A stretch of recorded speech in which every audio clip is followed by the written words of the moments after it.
সর্বপ্রথম আলোচনা করা যাক ওটিসি রোমান রেন্সকে নিয়ে। তো আপনারা যেমনটা জানেন যে এবার ওটিসি রোমান রেন্সের একটি ট্রিপল থ্রেট ম্যাচ দেখা যাবে এবার রেসলম্যানিয়া 41 এবং সেই ট্রিপল থ্রেট ম্যাচটি দেখা যাবে সেথ রোলিন্স এবং সিএম পাঙ্কের সাথে। আর এই ম্যাচটির মধ্যে রেজাল্ট যাই হোক না কেন জানা যাচ্ছে যে এবার রেসলম্যানিয়া 41 পর ওটিসি রোমান রেন্সের দুইটি সিঙ্গেল ম্যাচ দেখা যেতে পারে।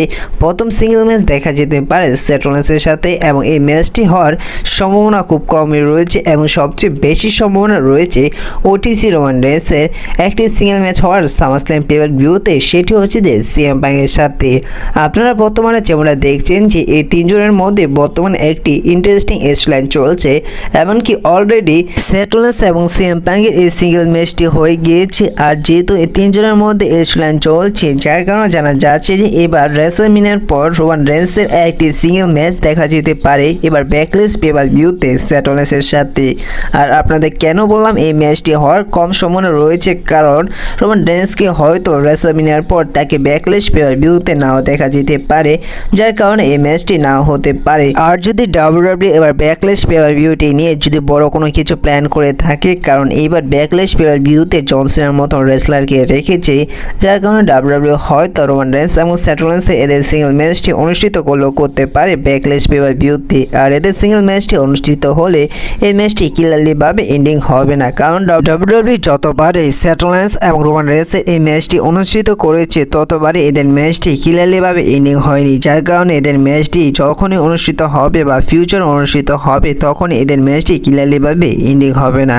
সেথ রোলিন্স এবং রোমান রেন্সের এই ম্যাচটি হওয়ার তো কমই সম্ভাবনা রয়েছে এবার ব্যাকলেস পেপার ভিউতে, কিন্তু আপনারা 99% কনফার্ম ধরে নিতে পারেন যে এবার সামারস্ল্যাম পেপার ভিউতে সিএম পাঙ্ক এবং ওটিসি রোমান রেন্সের এই সিঙ্গেল ম্যাচটি দেখা যাবে।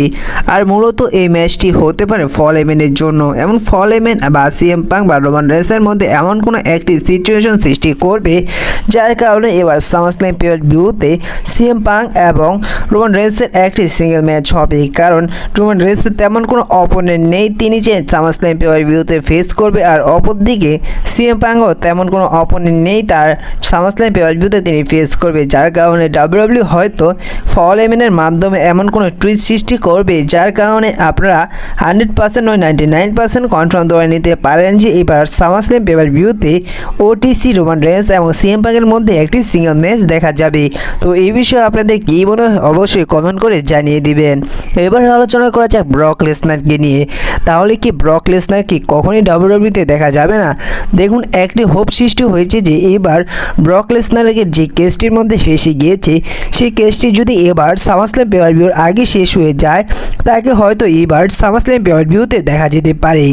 আর এই বছর সামারস্ল্যাম পেপার ভিউতে যদি ব্রক লেসনারকে না দেখা যায় তাহলে আপনারা আশা ছেড়ে দিতে পারেন যে ব্রক লেসনারকে ডাব্লিউডাব্লিউতে দেখা যাবে। তো একটি হোপ রয়েছে যে এবার সামারস্ল্যাম পেপার ভিউতে ব্রক লেসনারকে দেখা যেতে পারে। তো আপনাদের কি মনে হয় এবছর কি ব্রক লেসনারকে দেখা যাবে? অবশ্যই কমেন্ট করে জানিয়ে দিবেন। এবার আলোচনা করা যাক ব্রন বেকারকে নিয়ে। তো আপনারা এবার 100% কনফার্ম ধরে নিতে পারেন যে এবার রেসলম্যানিয়া 41-এ ব্রন বেকার তার ইন্টারকন্টিনেন্টাল চ্যাম্পিয়নশিপটি হেরে যেতে পারে। আর যদি ব্রন বেকার তার ইন্টারকন্টিনেন্টাল চ্যাম্পিয়নশিপটি এবার রেসলম্যানিয়াতে হেরে যায় আর অপরদিকে যদি ব্রক লেসনার তিনি ডাব্লিউডাব্লিউতে রিটার্ন আসেন সামারস্ল্যাম পেপার ভিউর আগে, তাহলে আপনারা কনফার্ম ধরে নিতে পারেন যে এবার হয়তো ব্রক লেসনার এবং ব্রন বেকারের একটি সিঙ্গেল ম্যাচ দেখা যেতে পারে সামারস্ল্যাম পেপার ভিউতে। আর অপরদিকে যদি জে উসো তিনি নিউ ওয়ার্ল্ড হেভিওয়েট চ্যাম্পিয়ন হয় তাহলে আপনারা ধরে নিতে পারেন যে এবার গুন্থার এবং গোল্ডবার্গের একটি সিঙ্গেল ম্যাচ দেখা যাবে এবার সামারস্ল্যাম পেপার ভিউতে, কারণ এবার ডাব্লিউডাব্লিউ সামারস্ল্যাম পেপার ভিউটি অনেক ইন্টারেস্টিং করতে চলেছে, রেসলম্যানিয়া লেভেলে করবে, কারণ এবার সামারস্ল্যাম পেপার ভিউটি 2 দিন হবে। আর যদি এবার ব্রক লেসনার যদি ডাব্লিউডাব্লিউতে রিটার্ন না আসে তাহলে আপনারা সামারস্ল্যাম পেপার ভিউতে ব্রন বেকার এবং জে উসোর মধ্যে ওয়ার্ল্ড হেভিওয়েট চ্যাম্পিয়নশিপের ম্যাচ দেখতে পারেন। তো এই বিষয়ে আপনাদের কি মনে হয় অবশ্যই কমেন্ট করে জানিয়ে দিবেন। পাশাপাশি জে উসোকে নিয়ে আরও একটি আপডেট রয়েছে, সেটি হচ্ছে যে এবার আপনারা যেমনটা দেখছেন যে জন সিনা তিনি 17বার মতন চ্যাম্পিয়ন হওয়ার জন্য উঠে পড়ে লেগেছেন, যার কারণে তাকে হিল টার্ন করতে দেখা গিয়েছেন। তাহলে কি এবার রেসলম্যানিয়াতে জন সিনাকে চ্যাম্পিয়ন হতে দেখা যেতে পারে কোডি রোডসকে হারিয়ে? দেখুন, বর্তমানে কিন্তু ডাব্লিউডাব্লিউ কোডি রোডসকে বড় রেস্টার বানানোর জন্য উঠে পড়ে লেগেছে এবং তাকে বড় বেবি ফেস হিসাবে বানাতে লেগে গিয়েছেন।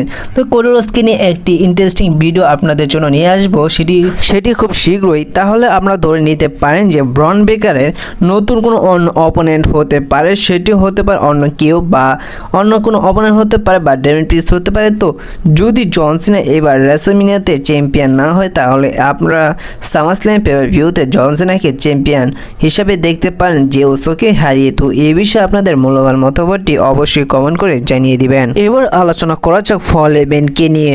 তো বর্তমানে এবার রেসলম্যানিয়া 41 জন্য যে কয়টি স্টলাইন চলছে তার চেয়ে আমার মনে হয় যে বেস্ট স্টলাইন হচ্ছে Seth Rollins, CM Punk, Roman রেন্সের মধ্যে, এবং এই স্টলাইনের মূল কারণ হচ্ছে ফল ইভেন্ট।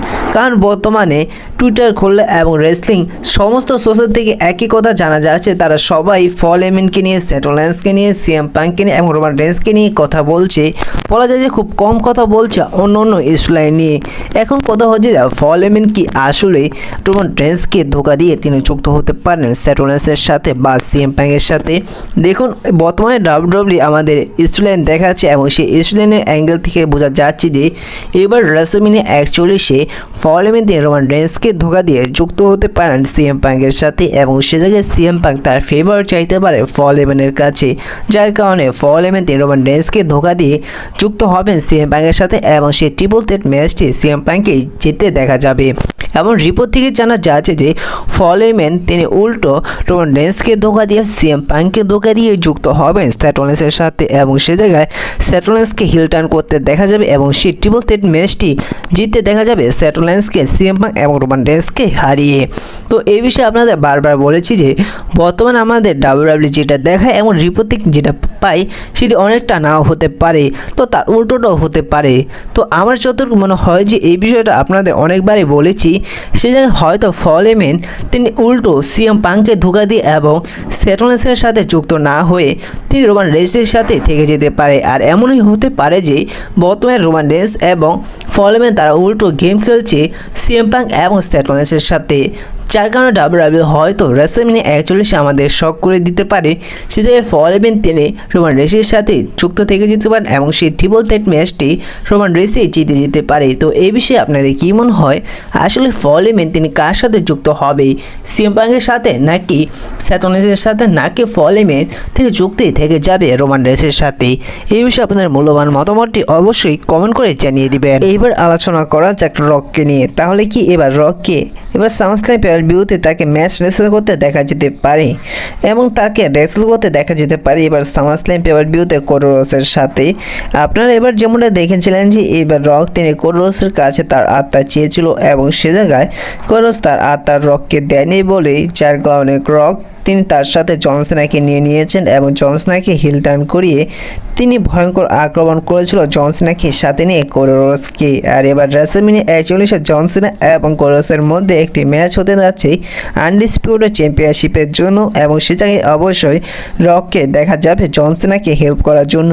তো এদের ম্যাচটি শেষ হয়ে গেলে, আর সবচেয়ে বড় কথা হচ্ছে সামারস্ল্যাম পে-পার-ভিউটি যেহেতু এবার অনেক ইন্টারেস্টিং হতে চলেছে, অনেক বড় হতে চলেছে এবং কোডি রোডসকে একটি বড় রেসলার বানাতে চলেছে ডাব্লিউডাব্লিউ, এবং সে জায়গায় বড় ভূমিকা রেখেছে রক এবং জন সিনা। তাহলে কি এবার সামারস্ল্যাম পে-পার-ভিউতে রক এবং কোডি রোডসের একটি সিঙ্গেল ম্যাচ দেখা যেতে পারে? দেখুন এই বিষয়টা অনেক কমই সম্ভাবনা রয়েছে যে এবার সামারস্ল্যাম পে-পার-ভিউতে কোডি রোডস এবং রকের ম্যাচটি দেখা যেতে পারে, কিন্তু আশা করা যায় যে এবার সামারস্ল্যাম পে-পার-ভিউতে রক কোডি রোডসের ম্যাচটি হলেও হতে পারে। এবার আলোচনা করা যাক রেসলম্যানিয়া 42-কে নিয়ে। তো এবার আপনারা যেমনটা জানেন যে প্রতি বছরে আপডেট আসে যে এবার রক রোমান রেন্সের ম্যাচটি হবে সামনের বছর রেসলম্যানিয়াতে, কিন্তু এখন তো কোনো রেসলম্যানিয়াতেই রক এবং রোমান রেন্সের ম্যাচটি হয়নি, এবং ডাব্লিউডাব্লিউ আগে যে ইন্টারেস্ট ছিল রক এবং রোমান রেন্সের ম্যাচটি দেখার জন্য, ডাব্লিউডাব্লিউ ধীরে ধীরে সে ইন্টারেস্ট হারিয়ে ফেলেছে রক এবং রোমান রেন্সের এই ম্যাচটির জন্য, এবং ডাব্লিউডাব্লিউ বলা যায় যে একেবারে ভুলে গিয়েছে তারা যে একসময় দেখতে চেয়েছিল রক এবং রোমান রেন্সের ম্যাচটি। কিন্তু একটা লাস্ট চান্স হতে যাচ্ছে এবার রেসলম্যানিয়া 42-এ রক এবং রোমান রেন্সের ম্যাচটি অনুষ্ঠিত করার জন্য। যদি ডাব্লিউডাব্লিউ এবার রেসলম্যানিয়া 42-এ যদি এবার রোমান রেন্স এবং রকের ম্যাচটি অনুষ্ঠিত না করে, তাহলে আপনারা ধরে নিতে পারেন যে আর কখনোই ডাব্লিউডাব্লিউতে রক রোমান রেন্সের ম্যাচটি দেখা যাবে না, এই ম্যাচটি রিম্যাচই থেকে যাবে। তো আপনাদের কি মনে হয়, আসলে কি কখনো ডাব্লিউডাব্লিউতে রক রোমান রেন্সের ম্যাচটি দেখা যাবে?